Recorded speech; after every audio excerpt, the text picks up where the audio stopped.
안녕하십니까. 이번 시간에는 기흉에 대해서 말씀드리겠습니다. 기흉이라는 것은 폐에 생긴 구멍으로 공기가 새면서 늑막강 안에 공기가 차는 질환을 의미합니다. 폐에 생긴 구멍이라고 생각하면 됩니다. 새는 공기의 양이 증가할수록 폐가 정상 기능을 하지 못합니다.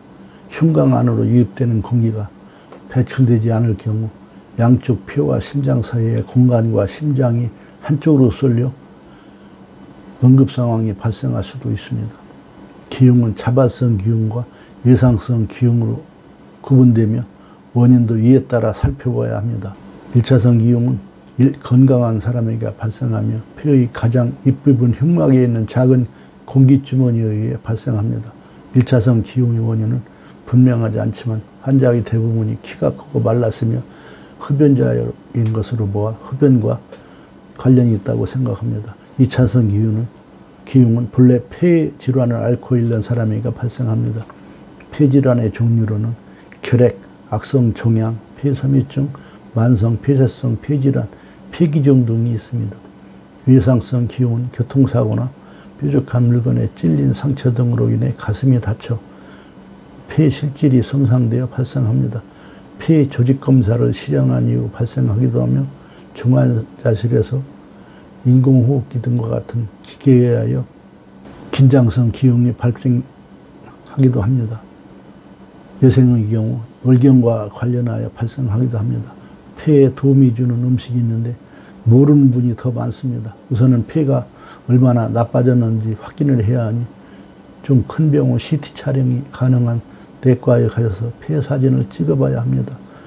폐 발생 초기에는 나빠져도 무증상이 대부분이라 어느 정도 진행이 되어야 기침이나 숨이 찬 증상이 나옵니다.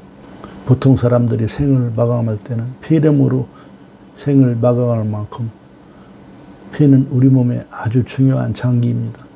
요즘 유행하는 코로나19도 사망 환자는 폐가 섬유화되어 사망하는 경우가 25%가 넘는다고 합니다.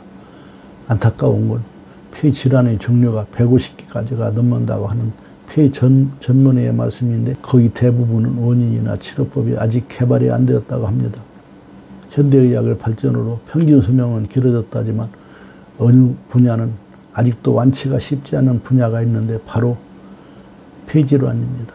그래도 다행인 것은 은행식초를 드시는 분들이 대다수가 호흡기 질환이나 폐질환으로 병원에서 약이 없다고 해야 드시고 계시는데 이구동성으로 병원 약으로 차도가 없던 것이 은행식초를 꾸준히 드신 뒤 폐활량도 늘고 기침가래나 숨이 차거나 숨가쁜 증상이 완화됐다고 좋아들 하십니다. 폐기종이나 폐섬유증으로 산소호흡기를 사용하는 분도 계신데 숨이 편안해졌다고 하시며 기침가래도 덜 나온다고 좋아하십니다.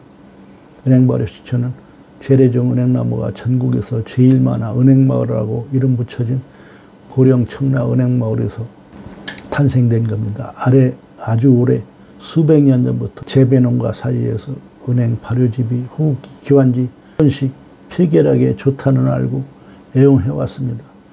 은행마을에서 태어난 저는 60년 전에 은행나무에 대한 관심과 지식이 남달랐던 선친의 가르침으로 은행 과즙을 받아 발효시키는 법을 전수받고 사업을 하려 하였으나 알려주는 사람, 팔아주는 사람이 없어 하다 접다를 수십 년을 반복하다 사람이나 가축에 활용하기 위하여 인축을 상대로 물려받은 은행나무 지식으로 은행의 효능을 임상실험하는 데 주력하고 좋은 은행 발효액을 만드는 연구를 하였습니다.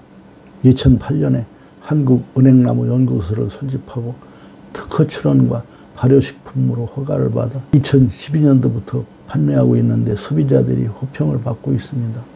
10년 이상 발효 숙성된 은행 발효액이라 부작용이 없어 노약자 젖먹이 어린이 임산부에게도 안전하며 은행으로 먹는 것보다 발효식초로 먹는 것이 훨씬 더 효험이 있는 것을 볼 수가 있습니다.